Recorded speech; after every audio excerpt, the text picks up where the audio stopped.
his words hanging in the air like a cursed echo, all-knowing and all-seeing, yet still a part of the game, he murmurs to himself, the weight of his thoughts evident in his tone, as he ponders the fate that has been bestowed upon him, and the realization that they pick their favorites, dub them the chosen, and justify it as being for the greater good, while the rest are merely sacrifices, a notion that sparks a sense of outrage within him, his jaw tightening in defiance, as he questions the logic behind having to pay the price for someone else's story. The peak of hypocrisy, he spits out bitterly, wondering who gave them the right to decide who lives or dies for the so-called greater good. His clenched fists trembling slightly, his breathing shallow but intense, as he struggles to come to terms with the fact that he, someone who has done nothing wrong, is being made to suffer.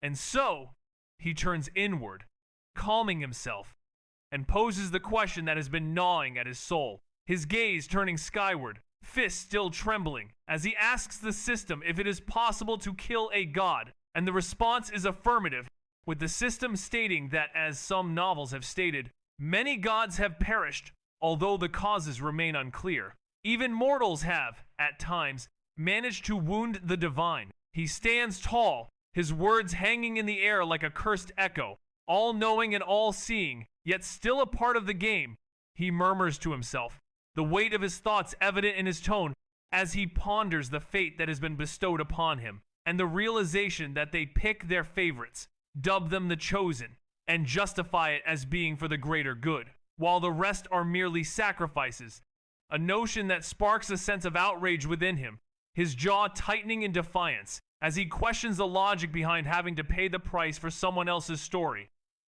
The peak of hypocrisy, he spits out bitterly, wondering who gave them the right to decide who lives or dies for the so-called greater good. His clenched fists trembling slightly, his breathing shallow but intense, as he struggles to come to terms with the fact that he, someone who has done nothing wrong, is being made to suffer. And so, he turns inward, calming himself, and poses the question that has been gnawing at his soul, his gaze turning skyward, fists still trembling, as he asks the system if it is possible to kill a god, and the response is affirmative, with the system stating that, as some novels have stated, many gods have perished, although the causes remain unclear. Even mortals have, at times, managed to wound the divine. They might even surpass gods entirely, a possibility that seemed to spark a sense of determination in Raziel, who then murmured to himself about a path, his eyes fixed on his hands, which were still trembling from the earlier confrontation, but now the tremble was infused with a sense of resolve, as if he had made a decision, and with a firm tone, he declared that he would walk this path, acknowledging the risks and challenges that lay ahead. For before one could worry about others, they should first assess their own strength, considering that the slower one's growth, the higher the chances of death, a harsh reality that Raziel was well aware of, knowing that he needed to finish the trial first and then proceed to face the next villain, his eyes narrowing as he spoke, before checking the system time to see how much time he had left, which was 1 hour and 40 minutes, a deadline that didn't seem to faze Raziel, who remained calm, knowing that panic would be premature, and instead, he seemed to be focused on the task at hand, the impossibility of which didn't seem to deter him. He muttered under his breath. Collecting 1,000 elemental cores in the short time they were given was utterly absurd, a notion that didn't require genius-level intellect to comprehend, as anyone with common sense would understand the sheer impossibility of it. Considering the standard trial to get admitted into the strongest academy only required 100 cores, a demanding task in itself, but for those who aim for the royal classroom, the most elite and prestigious among all, the requirement jumped to 1,000 monsters, and the total time allowed for the trial was a mere 9 hours. A challenge that would push even the so-called strongest geniuses who were expected to dominate the trial to their absolute limits. While for most participants, success meant just barely collecting 100 cores, with many not even making it that far, and some might lose their lives trying, a stark reminder of how nightmarishly difficult it was to enter the academy, let alone aim for its peak. Raziel narrowed his eyes, doing the math in his head, Even if someone could kill a monster in 1 minute, they'd still need 1,000 minutes, over 16 hours, and they only got 9. He scoffed quietly, the corner of his lips twitching bitterly. The difference was staggering. To reach 1,000 inches this time frame, you'd have to kill 2 monsters every single minute, without pause, without rest. And it's not like the monsters were just lined up neatly, waiting to be slaughtered. No, the reality was far more daunting. In a seemingly impossible trial, one had to first find their targets, track them down, engage in combat, and waste precious time searching between each kill, all while hoping that nothing unexpected would happen. And it was clear that this challenge was designed to be extremely difficult, if not impossible, to overcome. And those who questioned why it was made so hard were missing the point, as the Academy was well aware that no one could accomplish this alone.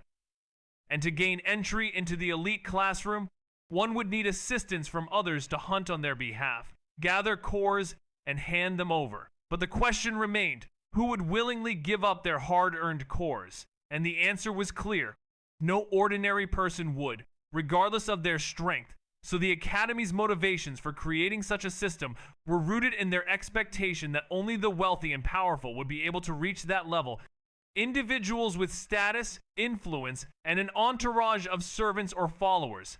And by doing so, they intentionally made the system unfair, but cleverly disguised it behind a neutral challenge, revealing the true nature of the Academy's intentions. It was a cleverly disguised ploy, politics wrapped in the cloak of merit, where the system was rigged to favor the nobles, allowing them to kill 2 birds with 1 stone, pretending that everything was fair and equal while ensuring that only those with wealth or influential backing made it to the top. And even getting into the trial was a daunting task, reserved for a select few, making it nearly impossible to convince others to help you and give up their own shot at the Academy, which was exactly what the Academy wanted, as it was never just about talent alone.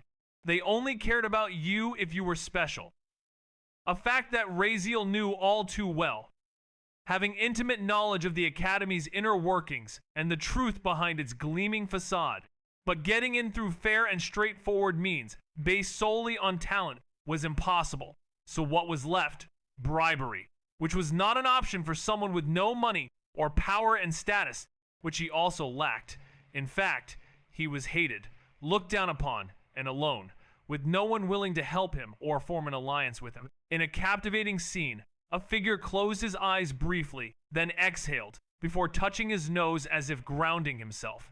And a quiet, dark whisper escaped his lips as he uttered, "Guess I have to play dirty," setting the tone for a profound and mysterious sequence of events, which shifted to a distant and serene landscape, far away from the chaos, where a figure emerged, silently and unassumingly, as if born from the air itself, known only as Riven, who appeared without any dramatic fanfare, such as a flash of light or divine presence, but instead was characterized by an aura of silence and stillness, as if the world itself recognized him and dared not disturb him, and he stood there, alone, with a calm posture, his hands behind his back, gazing up at the sky with quiet contemplation, his eyes reflecting endless wisdom, and a gentle, kind, and eternally patient smile gracing his lips before a voice suddenly resonated, not echoing like normal sound, but rather resonating as if the sky, the earth,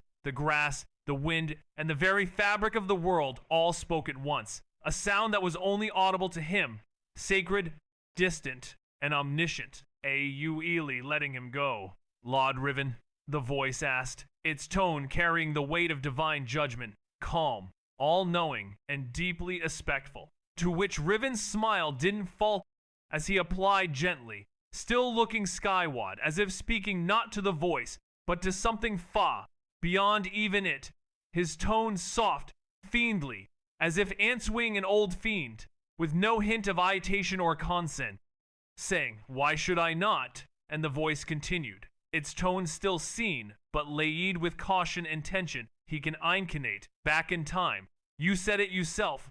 He might become a theat to the cosmic balance. A being like that should not be allowed to live. But Riven's eyes didn't blink. His voice remained steady, light, unbothed, as he said. It goes against the Yules of Ebeth and the cycle of death. Such things shouldn't happen. How can someone die and yet continue living? Not once, but many times over. The voice was not angry. It was respectful, still carrying the weight of divine judgment, calm and all-knowing, deeply respectful, as it questioned Riven's decision to let him go, with a tone that was cautious and tense, but also softly spoken, and deeply respectful, as if seeking to understand, rather than to condemn.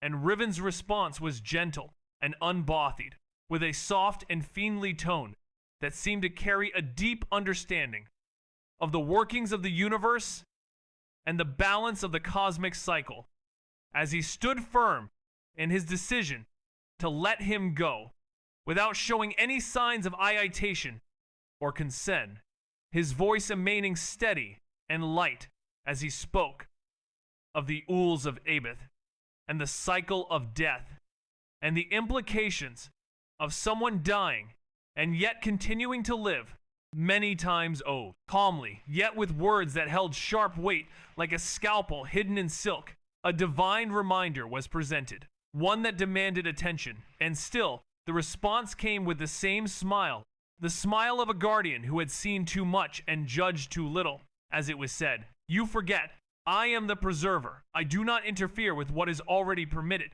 If the cycles of death, time, and reincarnation allowed it, then it is not our place to defy them. It is not our will that shapes the universe, but the universe that wills what it allows. But then, a voice replied after a pause, still deferential but edged with urgency. With abilities like his, it will one day conflict with your role, whether you wish it or not. He was given a great purpose, a fate far larger than himself. If he continues to reincarnate, change the past, rewrite paths, it will inevitably alter the future written for him, perhaps even break it. And then, a number was mentioned. As the conversation unfolded with a sense of gravity and importance, the weight of the words hanging in the air like a challenge or a prophecy, waiting to be fulfilled, as the guardian's smile seemed to hide a deeper understanding of the universe and its workings, and the voice's urgency seemed to hint at a looming conflict, one that would require great wisdom and power to navigate, and the question of whether the universe's will would be upheld, or if the actions of this individual would forge a new path, remained uncertain, leaving only the calm, yet profound, words to ponder, and the uncertainty of what was to come, like a shadow on the horizon, waiting to unfold. A revelation unfolded, as the staggering number of 9,314 echoed through the air, leaving a lasting impact, much like thunder piercing through the stillness of quiet skies. For that was the astonishing number of times he had met his demise, only to miraculously return, time and time again, prompting the question of whether anyone else, even a deity, could possibly endure such an ordeal. To which Riven's gaze softened, his eyes gently closing as he drew in a slow, silent breath. Not out of exhaustion, but rather out of profound admiration, for even gods, he whispered, do not possess such unyielding will, a testament to the unshakable resolve that burned within. A fire that Riven had personally witnessed in his eyes, a flame that fueled his unwavering determination to survive, to defy the fate that had been imposed upon him. And as Riven's lips curled into a faint, enigmatic smile, it was as if he was reliving a memory that was both beautiful and tragic, a poignant reminder of the unbreakable spirit that had endured against all odds, a true marvel that inspired awe and reverence. In a captivating scene, a figure closed his eyes briefly, then exhaled, before touching his nose as if grounding himself. And a quiet, dark whisper escaped his lips as he uttered, "Guess I have to play dirty," setting the tone for a profound and mysterious sequence of events, which shifted to a distant and serene landscape, far away from the chaos, where a figure emerged, silently and unassumingly, as if born from the air itself, known only as Riven, who appeared without any dramatic fanfare, such as a flash of light or divine presence, but instead was characterized by an aura of silence and stillness, as if the world itself recognized him and dared not disturb him. And he stood there, alone, with a calm posture, his hands behind his back, gazing up at the sky with quiet contemplation, his eyes reflecting endless wisdom, and a gentle, kind, and eternally patient smile gracing his lips before a voice suddenly resonated, not echoing like normal sound, but rather resonating as if the sky, the earth, the grass, the wind, and the very fabric of the world all spoke at once, a sound that was only audible to him, sacred, distant, and omniscient. Let truth rise, for it is through hardship that souls evolve, and with that, silence ensued. But it was a different silence now, one filled with the weight of fate. And then, after the voice faded into the wind, a lone figure remained, alone. The forest was still, the sky vast above, the ground silent below. Yet he stood there with that same gentle smile, one that spoke of knowing far too much. He wasn't smiling at anyone, just to the silence. His end is inevitable, after all. And then a voice echoed in his mind. What are you planning? The system's voice was laced with mechanical curiosity, and he just smiled, rubbing his chin as if lost in deep contemplation. His eyes narrowed, mind stretching far into the possibilities. Of course, I'm thinking of using my second cheat. The system's voice responded with surprise. Second cheat? I was never aware you had two systems. But he replied calmly, still focused on his thoughts, half speaking and half drifting through his plans, who said only a system can be considered a cheat. His words were laced with a calmness that belied the complexity of his thoughts, and he continued to stand there, lost in his own little world.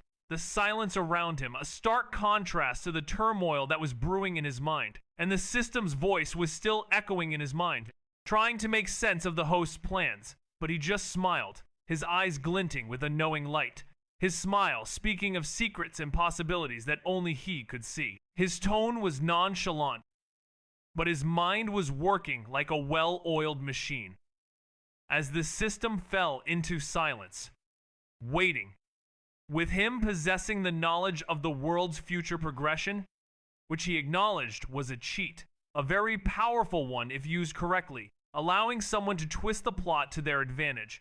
But he was also aware of the risk, understanding that changing the future meant changing the very advantage he relied on, and if he altered too much, the events he remembered might no longer happen as expected, causing his foresight, his edge, to vanish. But on the other hand, if he did nothing, staying passive and letting events play out, he would simply be reacting, running, hiding, never capitalizing on the real potential of his knowledge, making it a gamble either way, where he had to choose between staying safe and gaining nothing, or risking it all and maybe, just maybe, reaping unimaginable rewards. The system's synthetic voice was laced with a tone of eager curiosity as it finally broke the silence, asking what the plan was. And in response, Raziel let out a faint chuckle before saying that he was just thinking about using a little bit of that future knowledge, flashing a faint grin as he adjusted his collar with practiced elegance. His posture relaxed, but only a fool would mistake that for weakness, as he had already seen the entire sequence unfold in his mind. And the plan was a dangerous one, possibly irreversible, but deliciously enticing, and he thoughtfully added that it might disturb some of their future paths, but he was willing to see it through, acknowledging that it was a risky move, and he wasn't even sure it would be worth the loss. The system inquired, its tone now more serious, if a particular action would help achieve a desired outcome, to which Raziel responded with a scoff, brushing imaginary dust off his shoulders as if preparing for a portrait, and said with a smirk that if passing was all he wanted, he already had hundreds of ways to do so.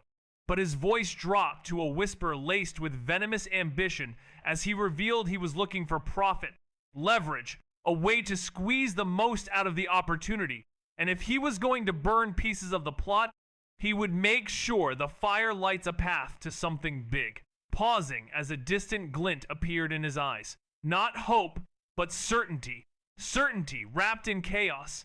And he rarely uses knowledge of future events because once the timeline bends, it never bends back. Prompting the system to express intrigue, asking about his plan, admitting that it couldn't calculate any logical way for him to achieve his goal at the moment. and noting that the only realistic option seemed to be hunting other students. His tone was nonchalant, but his mind was working like a well-oiled machine. As the system fell into silence, waiting, with him possessing the knowledge of the world's future progression, which he acknowledged was a cheat, a very powerful one if used correctly, allowing someone to twist the plot to their advantage. But he was also aware of the risk, understanding that changing the future meant changing the very advantage he relied on. And if he altered too much, the events he remembered might no longer happen as expected, causing his foresight, his edge, to vanish. But on the other hand, if he did nothing, staying passive and letting events play out, he would simply be reacting, running, hiding, never capitalizing on the real potential of his knowledge, making it a gamble either way, where he had to choose between staying safe and gaining nothing or risking it all and maybe, just maybe, reaping unimaginable rewards. The system warned that a certain personality should be approached with caution, stating that it's just bad luck to have directly teleported to that location where the world hates them, which prompted Raziel's grin to widen as he repeated with a sense of theatrical wonder. Gaviat of Forgotten Stone, a cursed place that was abandoned by the natives in an early plot, but also a place where a certain item lies. And after a pause, the system echoed the mention of the item, its tone shifting from casual to alarm, as it seemed to be acknowledging the significance and potential danger of the item in question. And Raziel's words seemed to be laced with a mix of excitement and trepidation as he delved deeper into the mystery of the Gaviat of Forgotten Stone, a place steeped in history and intrigue, where the past and present seemed to converge, and the system's alarm was palpable, as if it was trying to convey a sense of warning, a warning that Raziel seemed to be ignoring, or perhaps was deliberately choosing to disregard, as he pressed on, driven by a sense of curiosity and adventure, into the heart of the Gaviat of Forgotten Stone, where the unknown awaited, and the system's words hung in the air, a reminder of the potential dangers that lay ahead, and the uncertainties that shrouded the place, as Raziel ventured forth, undeterred, into the depths of the cursed place, with the system's ominous tone lingering, like a shadow, in the background. The system's synthetic voice was laced with a tone of eager curiosity as it finally broke the silence, asking what the plan was, and in response, Raziel let out a faint chuckle, before saying that he was just thinking about using a little bit of that future knowledge, flashing a faint grin as he adjusted his collar with practiced elegance. His posture relaxed, but only a fool would mistake that for weakness, as he had already seen the entire sequence unfold in his mind.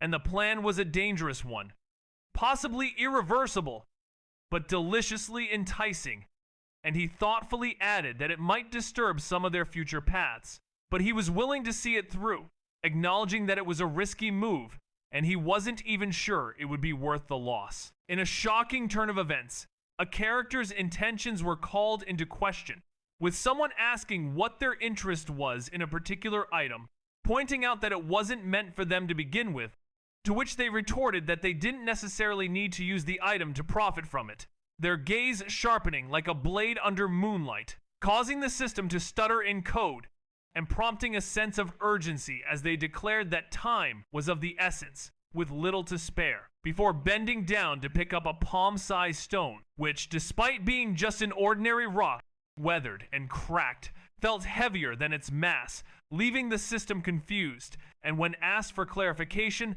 they chose not to answer, instead hurling the stone to the ground with full force, producing a sharp sound that echoed through the silent graveyard, bouncing between monoliths and jagged gravestones, as they solemnly declared the summoning of a guardian of the forgotten graveyard, a move that was met with disbelief and skepticism by the system, which seemed to question their seriousness, almost as if it doubted their sanity, having just warned them to be cautious of a particular personality, only to have them take a completely unexpected and seemingly absurd course of action. The ground beneath Raziel's feet began to shudder, a tremor that started subtly but grew slightly stronger, causing tiny pebbles to bounce and dust to dance as the air grew dense and cold. And then a voice, deep and aged, like a mountain complaining in its sleep, rumbled, saying such disrespectful manners. Human. The very air in front of Raziel shimmered and began to twist unnaturally, as a gas dark gray, almost transparent, spiraled and coiled into form, at first faint like a specter, but gradually condensing, taking on definition, until a humanoid figure emerged with broad shoulders like twin slabs of stone, a naked, muscular chest that defied his elderly face, which bore the creases of age but none of the weakness, and he had two massive, curved horns protruding from his skull, arching upward like dragon horns. His eyes glowed green. Arrogance bled from his presence. A proud warrior and a spirit of impossible might, he stood easily over 7 feet tall, exuding an aura of power and strength as the tremors beneath Raziel's feet seemed to cease, replaced by an unsettling stillness, as if the very ground itself was holding its breath, in anticipation of what this towering figure would say or do next. The system's synthetic voice was laced with a tone of eager curiosity as it finally broke the silence, asking what the plan was, and in response, Raziel let out a faint chuckle before saying that he was just thinking about using a little bit of that future knowledge, flashing a faint grin as he adjusted his collar with practiced elegance. His posture relaxed, but only a fool would mistake that for weakness, as he had already seen the entire sequence unfold in his mind. And the plan was a dangerous one, possibly irreversible, but deliciously enticing, and he thoughtfully added that it might disturb some of their future paths. But he was willing to see it through, acknowledging that it was a risky move, and he wasn't even sure it would be worth the loss. Kayendo leaned forward, his gaze blazing with disdain as he demanded to know if he was being mocked, his tone turning dark and cold, clearly bothered by something beyond just the disrespect of being summoned, and it was evident that the fact that Raziel knew his name had unnerved him. But Raziel didn't flinch outwardly, although his fingers trembled and his breathing hitched for a split second as immense, suffocating pressure leaked from the spectral being, pressing down on Raziel like a mountain on his shoulders, a feeling he hated and despised with every fiber of his soul. But unlike before, he didn't collapse, and instead, he clenched his fists and remembered the system's advice, repeating the words to himself, imagining that he could crush them, that they were just ants, saying it again and again, just an ant, just an ant. But it wasn't working. The pressure was still there, and Raziel was struggling to cope with it, his emotions raw and on edge, as he tried to find a way to overcome the overwhelming feeling that was threatening to consume him. His determination and resolve being tested by the crushing weight of Kayendo's presence, and the fact that he knew his name, which seemed to be the root of the problem, and Raziel's inability to shake off the feeling of being suffocated by the pressure was making it difficult for him to think clearly and come up with a plan to deal with the situation, as he was trapped in a cycle of fear and anxiety, with no apparent escape, and the only thing that was keeping him going was the repetition of the words, just an ant, which was a fragile thread of hope that he was clinging to, in the hopes that it would somehow help him to find a way out of the desperate situation he found himself in. His feet trembled as sweat broke down the back of his neck, every instinct screaming at him to kneel. But thankfully, the system couldn't read thoughts, or it would probably be laughing itself into oblivion. And still, he lifted his chin, saying with stained composure, "I do not have time to waste. Please refrain from irrelevant questions." He stood his ground. Barely. His tone remained polite, but his voice cracked ever so slightly, and Kayendo noticed. Kayendo's gaze darkened. The green glow of his spectral eyes flared subtly, like coals stirred by wind, as he muttered, "Such weak strength. You are not even worthy of knowing my name. I feel insulted just standing before you." His jaw tightened. The translucent spirit's grip on the jade-fogged blade in his hand flexed. One twitch. As he spoke with a voice dipped in scorn, the air was thick with tension, his words were laced with disdain, and the slight crack in his voice was the only betrayal of his otherwise composed demeanor, but it was enough for Kayendo to sense the weakness, and his response was laced with mockery and contempt. The green glow of his eyes seemed to burn with an inner fire as he stood there, his gaze piercing, his voice low and menacing. Every word a cut, every glance a slap, and he seemed to be savoring the moment, enjoying the other's discomfort. His grip on the blade tightened, ever so slightly, a subtle movement, but one that spoke volumes, as the two stood there, locked in a silent struggle, the air thick with unspoken threats and unresolved tension. The moment hung suspended, like a challenge or a promise, waiting to be fulfilled, and the outcome was far from certain, as the two enemies stood there, frozen in a tableau of hostility, their eyes locked, their hearts racing, their souls on fire, with a fierce and burning intensity that seemed to consume them both, and the only sound was the soft cracking of his voice and the gentle hum of tension that filled the air, like a challenge or a promise waiting to be fulfilled. His existence was oppressive, a silent verdict, a judgment of everything weak that dared to share the same plane. And this was what true power felt like, Raziel thought, a cold trail of sweat sliding down his spine like a whisper of death. Unlike the system space, this world didn't offer even a fraction of the overwhelming aura he had felt there. Yet the knowledge that this was reality, where death was absolute, made it all the more terrifying. And of course, this power was far more than enough to crush his meager strength, so it wasn't a big surprise he was feeling like this. Still, he didn't step back. His lips curled slightly, forcing a grin that almost passed as natural. "Of course I know," he said coolly, Kaiendo. His voice didn't tremble, but his heart did. His instinct screamed to run, to kneel, to do anything but stand there and mock a legend to his face. The system's synthetic voice was laced with a tone of eager curiosity as it finally broke the silence, asking what the plan was. And in response, Raziel let out a faint chuckle before saying that he was just thinking about using a little bit of that future knowledge, flashing a faint grin as he adjusted his collar with practiced elegance. His posture relaxed, but only a fool would mistake that for weakness, as he had already seen the entire sequence unfold in his mind. And the plan was a dangerous one, possibly irreversible, but deliciously enticing, and he thoughtfully added that it might disturb some of their future paths.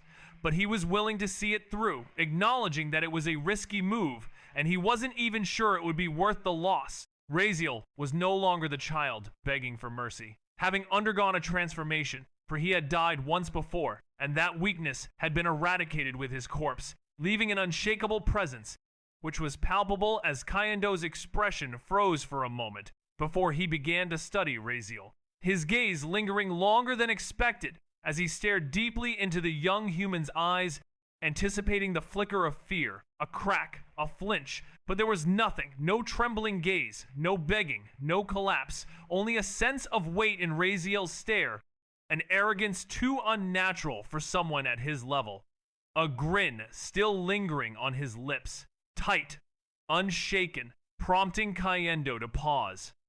Before his eyes narrowed in a different way, like a judge reconsidering the sentence, and for several long, choking seconds, Kaiendo said nothing. His gaze locked onto Raziel's with such intensity that it felt like the air between them might ignite, the silence hanging heavy, as the spirit's eyes seemed to bore into Raziel's very soul. The system's synthetic voice was laced with a tone of eager curiosity as it finally broke the silence, asking what the plan was, and in response, Raziel let out a faint chuckle before saying that he was just thinking about using a little bit of that future knowledge, flashing a faint grin as he adjusted his collar with practiced elegance. His posture relaxed, but only a fool would mistake that for weakness, as he had already seen the entire sequence unfold in his mind, and the plan was a dangerous one, possibly irreversible, but deliciously enticing, and he thoughtfully added that it might disturb some of their future paths, but he was willing to see it through, acknowledging that it was a risky move, and he wasn't even sure it would be worth the loss. The air itself seemed to grow heavy with his words, dense and suffocating, as the weight of his presence bore down.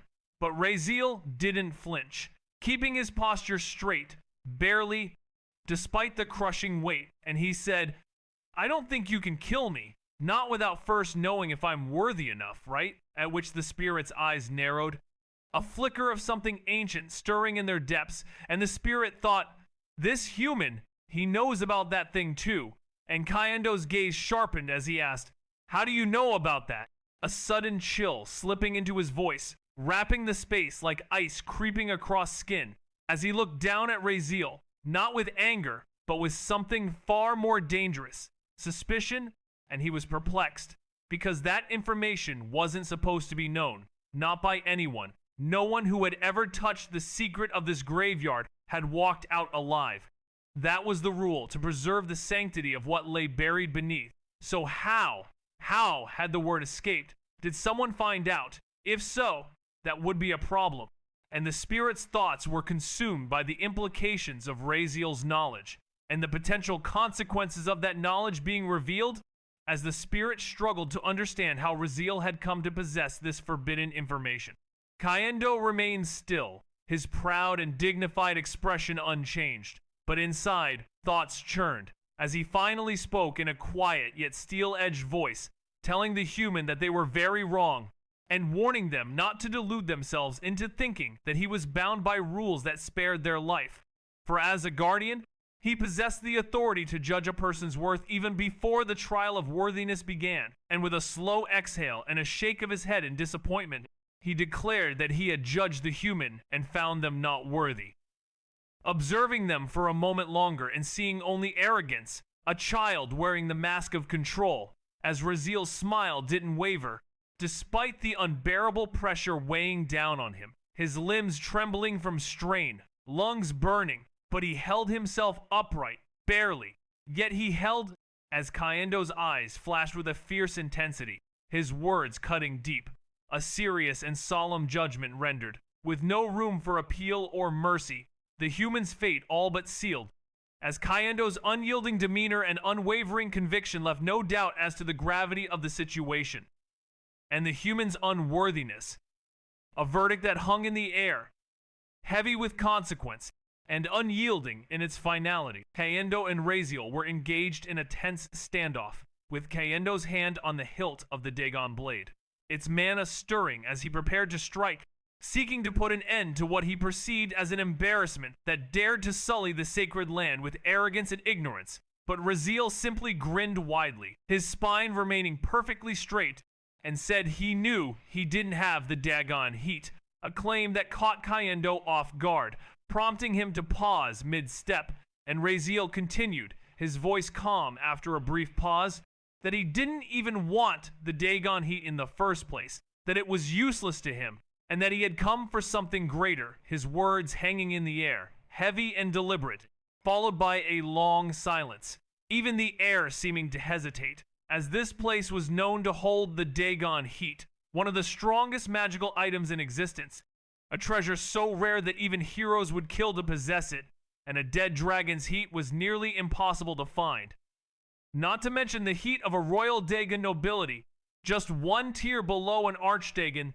Kayendo closed his eyes, not in peace, but like a blade being drawn back into its scabbard, tight, controlled, but dangerous, as he felt like he'd been slapped, not by strength, but by audacity, his emotions stirred by Raziel's bold claim, and the weight of his words, which seemed to imply that he was after something far more powerful and valuable than the Dagon heat, leaving Kayendo to wonder what that could be, and what Raziel's true intentions were, as the tension between them continued to build, like a storm gathering on the horizon, ready to unleash its fury at any moment. A human had dared to speak of the Dagon heat as if it were a mere tool, as if its worth was something to be weighed and dismissed, which alone should have warranted death, and yet a certain being didn't move, didn't react immediately, because something about those words, about that boy's defiance, clawed at the corners of logic. It wasn't just arrogance, it was conviction, and that unsettled him more than any insult could. His eyes opened slowly, glowing slits that seemed to silence the very air. Even the wind held its breath, and then he spoke, his voice low and ironclad, saying, "Human, I will give you one chance, just one, to apologize and speak reason. If you do that, I will grant you a painless death, quick, without horror, without despair. You won't feel the real hell." His tone wasn't loud, but it was enough to command attention, to make the human understand the gravity of the situation, and the being's words hung in the air, waiting for a response, waiting to see if the human would take the chance offered, or if they would continue down the path of defiance. The silence was palpable, the air thick with anticipation, as the human weighed their options. And the being waited, his eyes fixed on the human, his presence imposing, his patience wearing thin. It didn't need to be, as the graveyard, the stones, and even the magic embedded in the soil all fell deathly still, with the world itself seeming unwilling to interrupt him, and his words treaded dangerously close to blasphemy, infuriating him to the core. For he wasn't just angry, but insulted, his pride, though immense, not being blind. For as the warden of the graveyard, his duty was not to lash out like a beast at every provocation, but to protect, to test, and to judge. And he could have killed the boy 100 different ways, turning his bones to ash or eating his spirit whole. But that wouldn't quiet the question now lodged in his mind like a splinter, which was why. Why would someone, especially someone so seemingly insignificant, dismiss the dragon heat? Did he not know its worth? Was this arrogance? And Kayendo clenched his jaw, deciding that to kill him now would be too easy and too unsatisfying, leaving a nagging unease for his discernment, which was the reason he was the warden, not just his strength, was what compelled him to understand the reasoning behind the boy's actions. A question hung in the air, unanswered, as a risk remained unmeasured, and it seemed like the ramblings of a fool, yet the eyes narrowed in contemplation, for the sacred artifact at the center of it all wasn't just powerful, it was truly sacred. The culmination of lifetimes of sacrifice, pain, and myth, making it utterly wrong, even insulting on a cosmic level, to refer to it as useless. But the individual in question, Kayendo, wasn't some mindless beast defending treasure. He was a warden, a judge, and at this moment, he had to make a decision, his clawed fingers curling ever so slightly, nails biting into the stone hilt of his weapon, as the air around him burned with suppressed fury.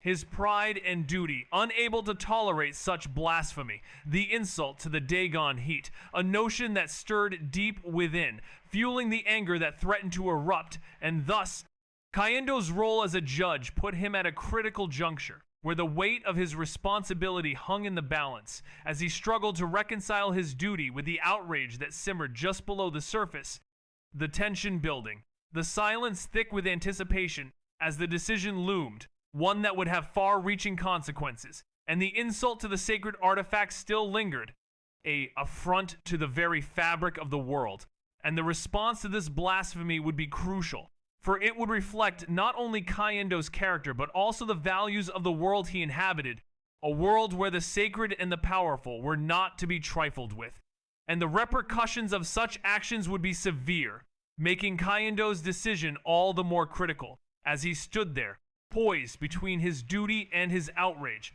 the outcome hanging precariously in the balance. In a dramatic turn of events, a bold statement was made, essentially mocking the entire legacy of the Draconic Ace, a notion that did not sit well with its eternal guardian, who must uphold the dignity of this esteemed position, being the chosen guardian of the Dagon heat, selected by the flames of fate themselves, and the very idea that someone would dare call it useless was deemed unforgivable, prompting a stern response, with the only suitable reaction, in his eyes, being to make the offender kneel, face pressed into the ground, begging for mercy with bloodied lips before ending their own life as penance.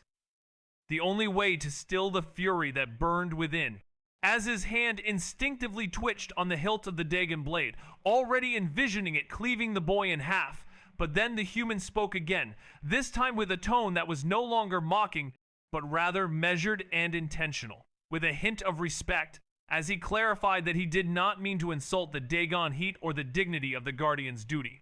A statement that gave Kayendo pause, his brow twitching, eyes narrowing slightly, as he chose to remain silent, yet attentive, and listen to what the human had to say. Kayendo stiffened, offended perhaps, but unable to deny the truth in the boy's words, as this wasn't blasphemy, but rather a reflection of his own nature, the boy not challenging the value of the Dagon heat, but acknowledging that it transcended him. and a long, dense silence filled the space. With Kaindo staring at the boy for several seconds, his expression unreadable, his body remaining still, but something in his aura shifting, quieting, before his voice came low, calm, yet undeniably curious, as he asked the human, if not for the Dagon heat, what did he come here for?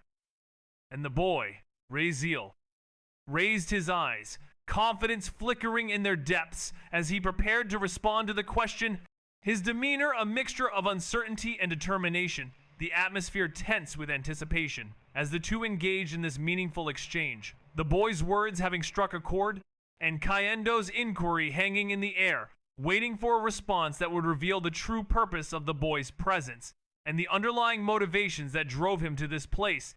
With the Dagon heat looming in the background, its significance and importance still felt, even as the conversation shifted to explore other aspects of the boy's intentions, and the silence that followed was palpable, a sense of expectation building, as the boy's response would shed light on the mysteries that surrounded him. And Kaindo's curiosity was piqued, his interest genuine, as he sought to understand the boy's perspective and the reasons that had led him to this point, the interaction between them becoming more intricate and complex. With each passing moment, the boy's confidence growing as he began to open up and share his thoughts and feelings, and Kaindo's demeanor softening as he listened and absorbed the boy's words, the connection between them deepening as they engaged in this meaningful and revealing conversation.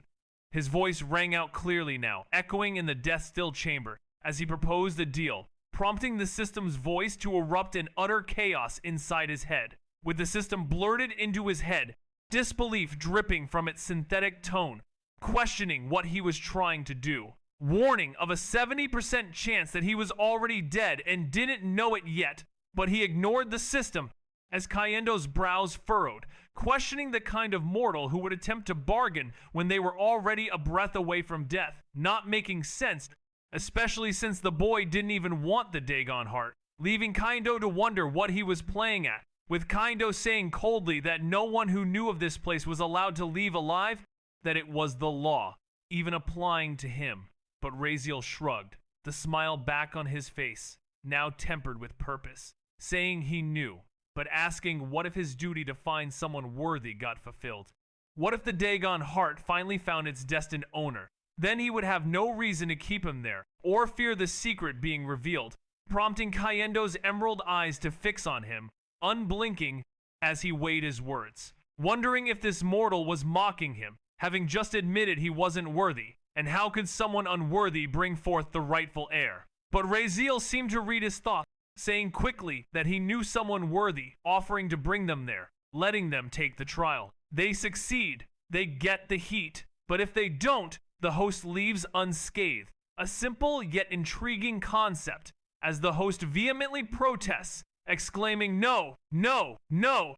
Don't tell me you're thinking of that. You're insane. You're actually insane." Meanwhile, the system's voice echoes in his mind, borderline panicked, but Raziel ignored it.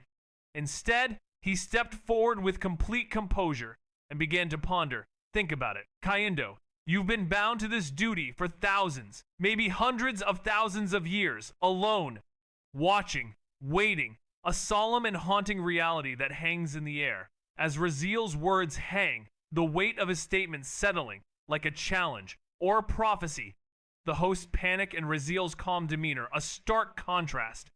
As the scene unfolds, with the system's voice still echoing in the background, a sense of tension builds, like a slow-burning fire, waiting to erupt. And the question remains, what will happen next? Will they succeed, or will they fail? Only time will tell. As the story continues to unfold, with Raziel's words still hanging in the air, like a promise or a warning, his voice softened as he spoke, offering a way out, a chance to fulfill the oath and pass on the Dagon heat, to finally be free. And Kaindo stood still, like a statue carved from obsidian, not because he rejected the offer, but because, for the first time in eons, he was tempted to believe it, to think that it could actually happen. And Kayendo's expression didn't change, not even a flicker, as he simply shook his head, his tone heavy with weary conviction, saying, "Do you really think finding someone worthy is so easy?" His voice calm, too calm. The calm of someone who had waited for an eternity, and he continued, "I've been here longer than time remembers. Not one soul has passed the trial." But before he could say more, he was cut off, as it was revealed that he was from the Dikembe bloodline. Words that hung heavy in the air, filled with significance, and this time, it seemed, things might be different. Kayendo didn't rebuke the interruption. Instead, his gaze drifted across the graveyard over the fields of jagged, blackened stones that surrounded them like silent sentinels. And he asked quietly, "Do you see these stones? Do you know what they are?" To which Raziel's voice followed calmly, without pause, saying he did, explaining that each one was a person, challengers who tried to force the heat to obey them, who sought to become dragons, but failed, and as a result, the dragon heat ejected them, and in that ejection, it crystallized them, making them eternal tombstones in a garden of ambition. This revelation caused Kayendo's brows to twitch, the first visible crack in his composed demeanor. As he turned back sharply, his eyes narrowing, wondering how this boy knew that. Since that knowledge wasn't just hidden, it was buried. And it was clear that Kayendo was taken aback by Raziel's understanding of the stones and their significance, his expression a mixture of surprise and curiosity, as he struggled to comprehend how Raziel had acquired such knowledge, which was seemingly inaccessible to others, forbidden. He studied the boy more closely now. The human no longer looked like a fool trespassing. He looked like something else entirely. "If you know this much," Karendor rumbled, "then you must also know that some of these stones once belonged to the Drakenveer descendants." His voice grew colder. Even they, those with bloodline ties to the royal dragons, were not enough. Their lineage, no matter how pure, has thinned through generations, their strength diluted. Even the direct descendants tried. And still, his hand motioned to the stones, his voice hardening. They ended as monuments, ashen trophies in a graveyard of failure. Then he looked at Raziel again, this time not with suspicion, but pity. For the first time, he saw not arrogance in the boy, but perhaps naivety. Had this boy really come all this way, gambling his life, thinking that he can make whatever deal with is based on this assumption? But Raziel noticed the change in Kyrendor's eyes, that flicker of doubt, and he chuckled low and slow. Then, without breaking eye contact, he dropped the real spark. What if that person also carries the bloodline of the sun god? Time stopped. Kyrendor, who had already begun to prepare himself to end this foolishness, froze mid-thought. His eyes widened for the first time in centuries, even in spirit form. Goosebumps raced across his incorporeal body. The very concept clawed at his ancient mind like a forbidden echo. "What did you say?" His voice was no longer calm. It trembled. Raziel didn't answer right away. Instead, he stepped forward slowly, his hands behind his back like a noble addressing a general. "I came to make a deal, Kyrendor." His words now carried an air of absolute control. "I'll bring the one who holds both lineages." Kyrendor stared at the boy, eyes sharp, scanning his face like trying to see through flesh into soul. Was he lying? Was this some mad bluff from a dying fool? Or could it be true? Could this boy actually hold the key to ending his eternal suffering, this unending guardianship that had turned centuries into torture? Kyrendor remained still for several seconds. The silence between them was dense, heavy with unspoken weight. Then finally, he spoke. "What do you want?" His voice was no longer cold. It was quiet. Serious. At those words, Raziel's smirk returned, not smug, not mocking, but victorious. He didn't speak his answer aloud. "Victory," he whispered in his mind. Chapter 25. "I want 4 things from you." Raziel's voice broke the heavy silence, calm and precise. He lifted a single finger. "First, a pocket secret realm bound to this graveyard by a teleportation circle. I'll tell you how to customize it later." Kyrendor didn't even blink. He simply raised his hand and snapped his fingers. A tiny orb, no larger than a marble but pulsing with ancient magic, materialized in his palm. A faint hum vibrated through the air around it, a compressed realm, etched with dimensional runes and locked with teleportation coordinates. He tossed it toward Raziel. Easy. Raziel caught it without a word. Second, he continued, a stone tablet. I'll give you the inscription later. You just need to create it. Karendor gave a slow nod. Still manageable. Still insignificant compared to what this boy claimed he'd bring. Third, Raziel said, narrowing his eyes. Teleport me to the northern region of this trial land. At this, Karendor's face darkened for the first time. A low frown etched across his features. His fingers twitched faintly, a subtle expression of rising caution. No, he said flatly. You're pushing now. The moment those words left Karendor's mouth, the atmosphere sharpened, like the sky holding its breath before a storm. I should have known, he muttered. These requests were too easy, too meaningless. Almost like distractions.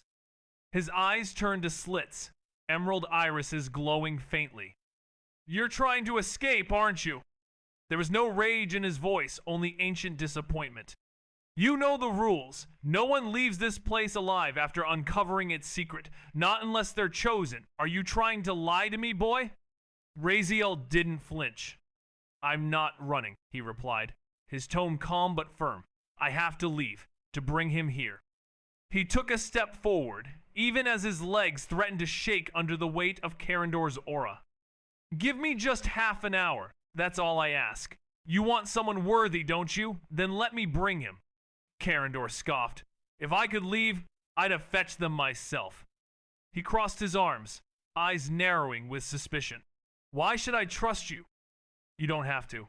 Raziel's response was sharp. He held Karendor's gaze without faltering. Then, slowly, he raised his hand. Let's form a blood-spirit contract. Karendor's expression flickered, suspicion shifting into mild surprise. You'd bind yourself to a soul contract just to prove this? 1 hour, Raziel said, breath steady but low. If I don't return with the one I promised, or if the dragon heart rejects him, I'll forfeit my life. Karendor's eyes gleamed faintly, ancient knowledge calculating possibilities. Raziel continued, in exchange, you fulfill all 4 of my wishes, and during the contract's hour duration, neither of us may harm the other. Even the wind dared not move. Host, the system's voice echoed inside his mind, hesitant. I don't even know what to say anymore. This is beyond insane. Karendor remained still, the ancient wheels in his mind turning. This child knew far too much, too many buried truths. Yet, what if he was right? What if the boy truly could bring the one he spoke of? What if, after all these eons, the wait could finally end?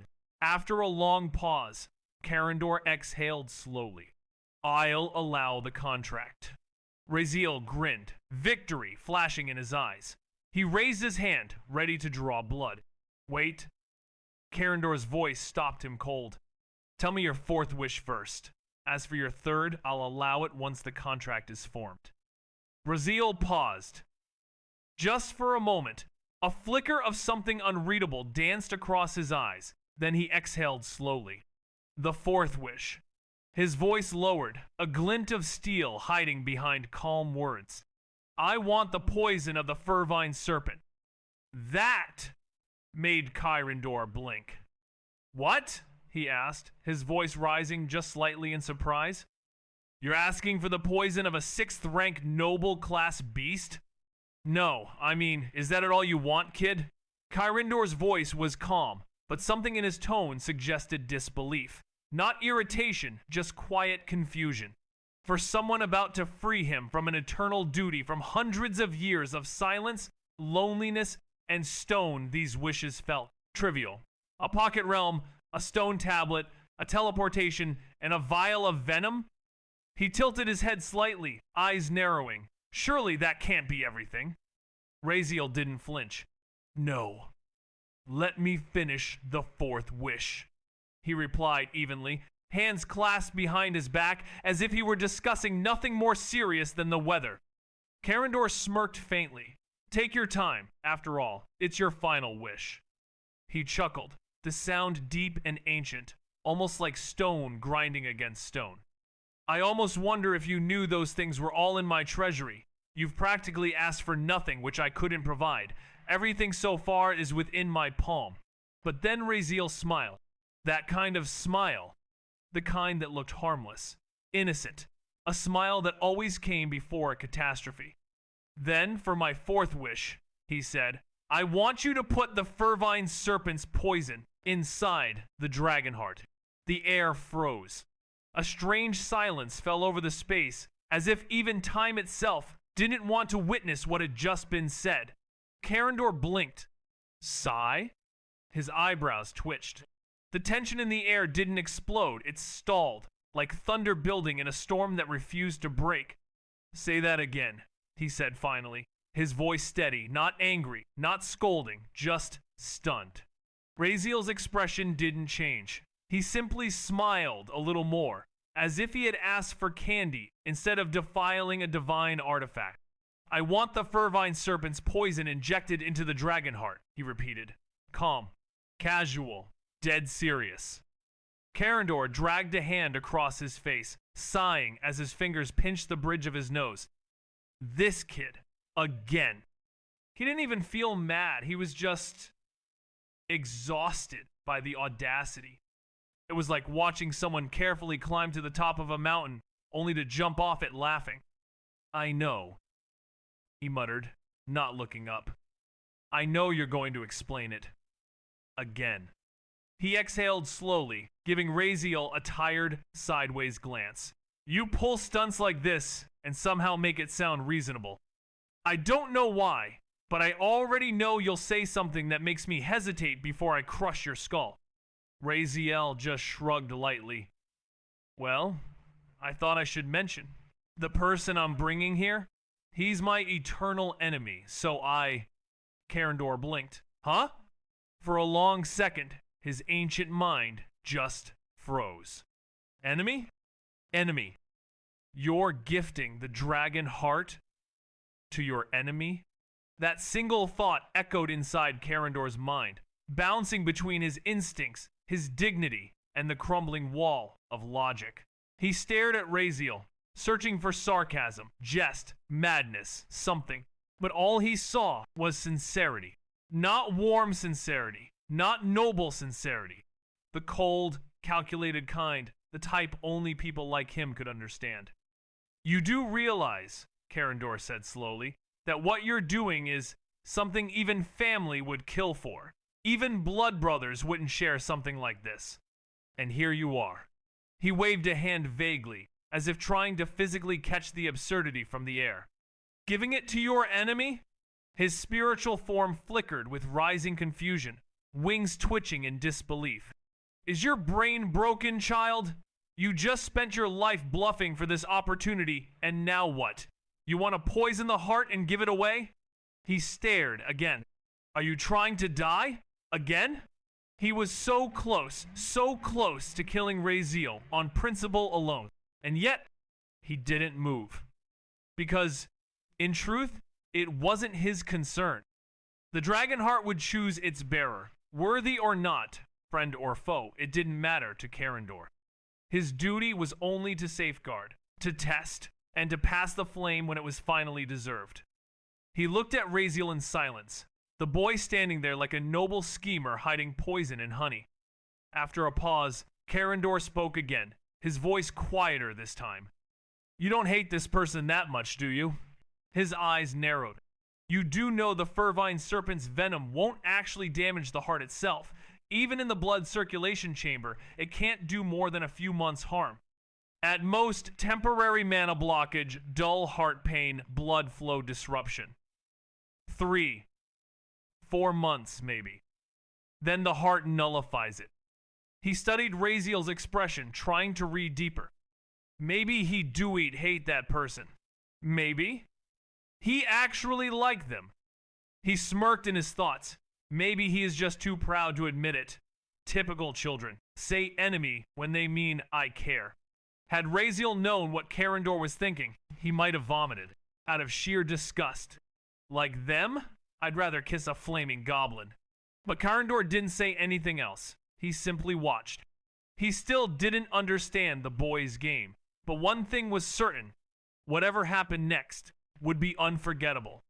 I allow it, Karandor said at last, the weight of the words carrying centuries of duty behind them. He exhaled, shoulders relaxing ever so slightly like a man who had stood guard for too long and was finally allowed to blink.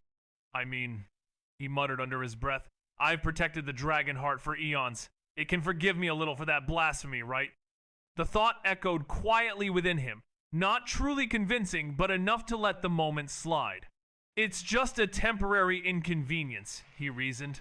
The poison won't truly damage the dragon heart. Just a minor disruption, nothing lasting. He turned toward Raziel with a tired smile, masking the subtle anxiety still churning beneath the surface. All right then, he said, voice steady. So, what do you want me to write on the stone tablet, and how do you want the pocket realm customized? His tone shifted practical now, like a craftsman discussing orders, not a guardian of one of the world's rarest legacies. But Karandor paused mid-thought, because he was suddenly staring at something that deeply unsettled him. Raziel was smiling. Not a smirk. Not a grin of triumph. No, it was the kind of smile a man wore when he found the woman he was ready to propose to. What? Karandor blinked. The smile on that human's face was far too dazzling, far too pleased. A cold chill ran up the back of the ancient warden's spiritual spine. This human hasn't lost his mind, right? He stared at the boy. Right? Raziel looked like he'd just received the greatest blessing of his life. A long, awkward silence filled the air. Until, cough, cough. Raziel finally snapped out of it, clearing his throat and adjusting his collar with practiced grace. His grin, however, refused to fade, stretching across his face with smug satisfaction. Karandor narrowed his eyes. Something was definitely off, but he didn't press. Meanwhile, deep in Raziel's mind, Host, I beg you. The system's voice trembled in his thoughts, sounding both terrified and utterly exhausted. Please tell me you're not planning to gift the dragon heart to the protagonist. I can't. My circuits. Ooh, host, Raziel's eyes twinkled dangerously as he replied within his mind, tone as casual as a nobleman sipping tea. Don't worry, system. His smirk widened. I'm about to show you how to ruin someone so perfectly, they'll thank you while bleeding.